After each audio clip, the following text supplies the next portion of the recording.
everyone, and welcome back to Austin Talks, where today we are covering our regular weekly production and movies news. We have a bit of series. We've had quite the bit of news this week, that is for sure, and I honestly cannot wait for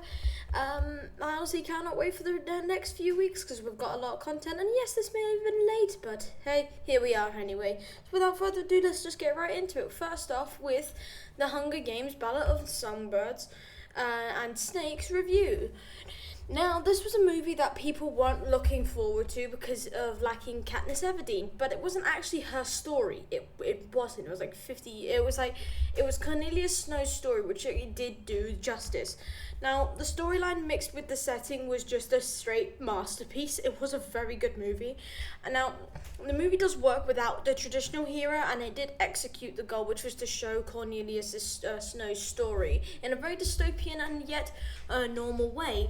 And it executed its goal, which was to show, Cornelia Snow, and it's why he became a part of the Hunger Games, which, as I say, is very important. Now, I watched the movie and he was actually really confused, so I read the book, which did clear things up, knowing that this movie does take place 60 years before the movie. Yep. That was good to know. Definitely good to know. Yes. I watched this movie. It's actually really good. Now, this film reminded me of two things: Trick or Treat, the Trick or Treat movie with Sammy, and then Scream. Now, the mystery of wondering who the killer is, why they are doing it. Like, that's the great thing about Scream. It's like, why are they doing it? Who is it? And it's like that is the greatest part. And it also has the horror of Trick or Treat, which is really good, as it shows the it shows how it is, like, who is that person, and how it's all seasonal. Now, it also shows the depth and complexity that the director was going for, which was definitely there, and something good like a murder mystery, which was good. And this movie has been hyped for for a very good reason. It was very good, very scary, but very good. And I do get what they mean by push the boundaries. It was definitely, and this movie is a great standalone, and it does showcase horror. Horror, and it has some of the worst and deadly kills. I'm saying that the worst kills in horror history. I mean, like, some of the I don't know how to say the deadliest, that, like, awful, and some definitely gnarly ones. And I'm not saying something. I've watched Scream, and Scream is stabbing, but this guy used literally everything, and it's oh boy. Now, the release of Napoleon, Now, this was said to be the most anticipated biographical movie of the year after Oppenheimer, and it is looking really good, actually. So I really like biographical movies, and I also like the actors that are usually in these movies. And I have said to myself that I will, watch this because, I like the actors that are in it, but the story is actually really good as well. And I also can't wait to see how this is accomplished, because Napoleon wasn't actually the greatest of people. And let's see Joaquin Phoenix bringing this name to spotlight once again, like he did with Joker. He is a great actor, and obviously Ridley Scott, great director. He's just come into light, but he's a good director as well. So I can't wait. I don't know when I'll see this. I don't know if I will. I do want to, but I don't know if I will. But I guess I'll try my hardest, because it does look really good. Yes, I've completely forgot about this. Spider-Man Beyond the Spider-Verse news, yes. Now, this news can't actually be considered news, because we kind of all knew it. But anyway, Spider-Man Beyond the Spider-Verse will not be released next year, which can be seen as a good thing, or it is seen as a good thing. Now, we've got some leaked content and leaked images from the production process. We've got a whole leaked image of what Spot will look like in the new movie. Now, which definitely assures us that it will not be released next year. Now, if it's really not released next year, that also means that it will be better quality. And one of those leaks is that this movie will show live action versions of the characters that we've actually already seen, and that will be changed into a spin-off movie, which can be argued as a hype stunt. Yes, it can be argued as a hype stunt, because I don't like they can use it for so many reasons. They can have so many different types of Spider-Man, but having a live action one then jump it into a spin-off is kind of a hype stunt, but depends on how it works on the storyline, which is the same for a lot of things really, but it just depends on how it's utilized, which is the whole thing. Yes, Terrifier 3 official teaser. So, the first week we had a confirmation, then we had a release date, and now we have a teaser? Like, we got so much, man. Now, I mean, it is so funny that this movie has just confirmed it the week after the release date, and then we now have got a teaser trailer. It is dark, though. It is very dark. Now, I think they are really ahead of schedule with this movie. It will come out because they want it to come out at that time, but like they are going ahead of schedule. Now, so this trailer is dark on so many levels. Now, to break it down, if you haven't seen it already, it's a girl waking up in the middle of the night, going downstairs and seeing Santa in air quotes. Now, she calls out his name, and it's actually revealed to be Art the Clown, and then a title card, and then a clip of him eating something, shall we say. Yeah, just eating something, and laughing to himself.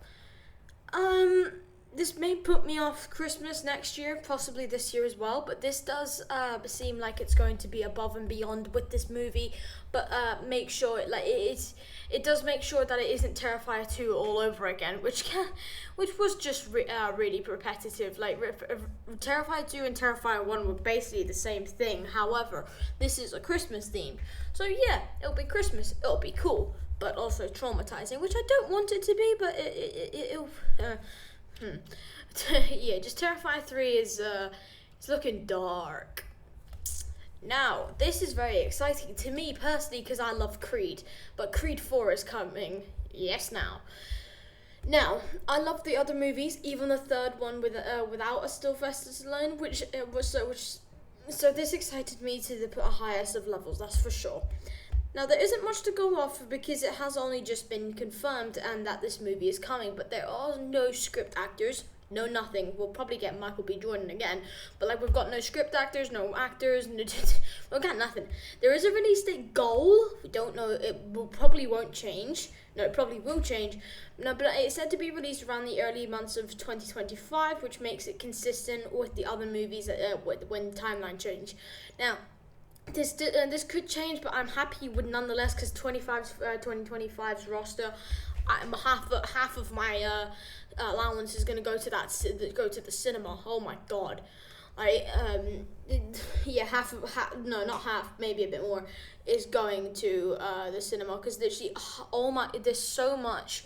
There's so many movies that are coming out that year, even the same month that are coming out. So, yeah, but. Creed 4's coming, which I'm really happy, that's for sure. Now, The Exorcist Believer digital release. This was confusing at first, but then I read more into it. But this movie will be able to be purchased on Blu-ray on the 1st of December this year. And will arrive now the 1st of December, which means it's already possible, and will arrived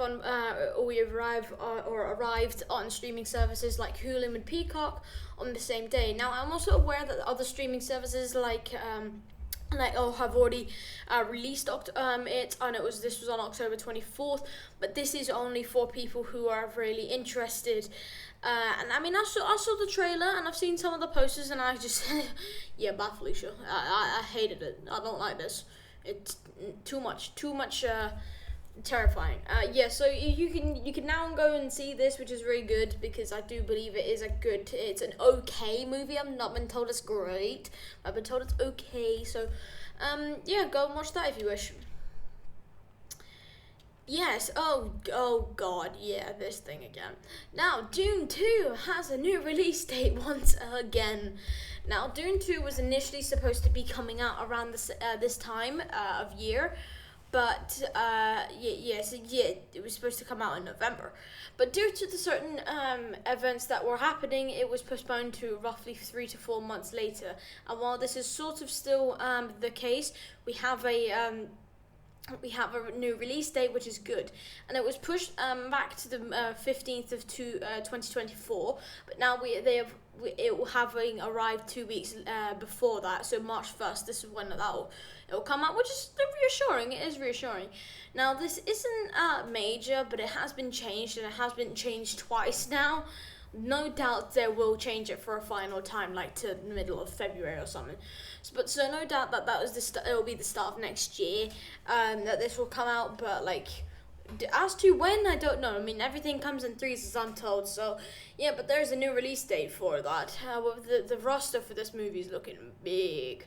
We've got Zendaya, Timothy Chalamet, Rebecca Ferguson, Josh Brolin, Austin Butler, Florence Pugh, Dave Bautista, Christopher Walken, Steven something Henderson, Leia something, and Stallion Skarsgård. I don't know, but yeah, they're in this movie. So yeah, I can understand the weight on this movie. Now, yes, this was in the talks, and I don't know how I feel about it, but there is a possibility we get Thanksgiving 2. Now this is genuinely surprising, because as a person who's actually seen this movie, I really think this is not necessary by any means, mainly because of the storyline. Spoiler alert, so if you haven't seen the movie, go leave now. But the person decides to take revenge on people who had something to do with the Superstore brawl, or the Black Friday sale, and a big brawl that ended up killing the killer's wife and his chances of family. So he took his revenge out of the people that are involved. Now, that is a great standalone, and the way it was presented was just as good, and it doesn't need it for any further improvements or anything. Now, for that matter, it is really early days, but it is actually looking day by day, looking likely they're going to do a sequel, which I think is probably the worst thing to do. It's just so not necessary. But that's just my opinion. If anyone else has a different opinion, please let me know. But I don't think a Thanksgiving 2 is needed. That's just me. Yes, okay, we got an Aquaman The Lost Kingdom trailer. It really wasn't that exciting. This movie is getting less and less exciting by the minute. And it isn't a movie that I will be doing predictions of video on. That's a lie, I will. And I guess we'll just have to wait and see. But this trailer was just a mashup of literally, it was the clips we'd seen in the first trailer in a different spot, and that was literally it. Now, we saw a tiny bit of more context than before, but it was just genuinely really disappointing. But we have new Funko Pops that have been released, which don't look too bad. We know that Stephen Shin is supposed to be in this movie. We haven't seen him before, but it was just sad. It was bad, and now I had hope. I had hope for this movie because of the first trailer. Just not anymore. Now, unless something miraculous happens at the end of this, or something happens that makes sense, but there is no point to this movie. And you know the best part is, it's going to be in cinema. Yay! Honestly, they'd have better success than HBO. So, yeah, but, like, it is basically just repeating the first movie, but someone came back for seconds and, oh, I got possessed by a trident. Oh, who did that happen to? Oh, yeah, Ocean Master, and, oh, yeah, Aquaman. Literally anyone that goes in the sea is possessed by a trident. Literally. Yes, this is, short but sweet. Now, Nicholas Hoult is now Lex Luthor.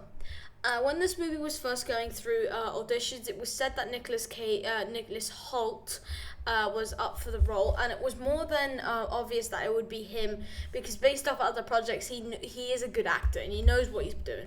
Now, we haven't really seen Nicholas Hoult in a villain role before. I do think he will be good in this one.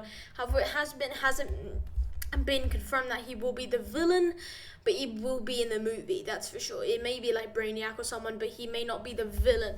In like the future, possibly, but he's not. It's not been confirmed that he will be the villain. Just take that as you will. But I'm actually glad that we have him, because now we have a more familiar face, and we know what to expect from this specific actor. So that's good. I do think that is very good. I'm hoping he's gonna have to wear a bald cap, because that he can't get rid of that hair. It's like Steve Harrington stuff. Yes, this is good. I said in this review, I haven't watched it. I've just started watching it. It's very good. Monarch: Legacy of the Monsters current reviews. Now, for this series, I have opinions from both the internet and my friends, both of which are really good. I was told by my friend that it is an establishment for the... Yes, this is all true. This is an establishment for the events of the King of the Monsters, so this takes place before, which makes sense if you look at the trailer. I've also been told that you get many good perspectives of the characters, like how Monarch is both good and bad, and it also jumps from timeline to timeline, which also provides good perspectives. Yes, it does. Like when you jump from like the 1950s to and they all trying to keep their secrets, which is good as well. Now, I have only just started watching it, and I like how it doesn't focus on Godzilla. It doesn't. It does not focus on Godzilla, which is good. But it does a good job of showing the role that the Monarch was playing, because it is about Monarch, but it does good. It does very good. Well, everyone, that'll be the end of today's video. I hope you all enjoyed, and I hope you had liked the news that you got today. But without further ado, I hope you all enjoyed the video. If you did, please leave a like and subscribe, and comment what else you would like to see on the channel. And without further ado, I will see you all in the next one. Bye!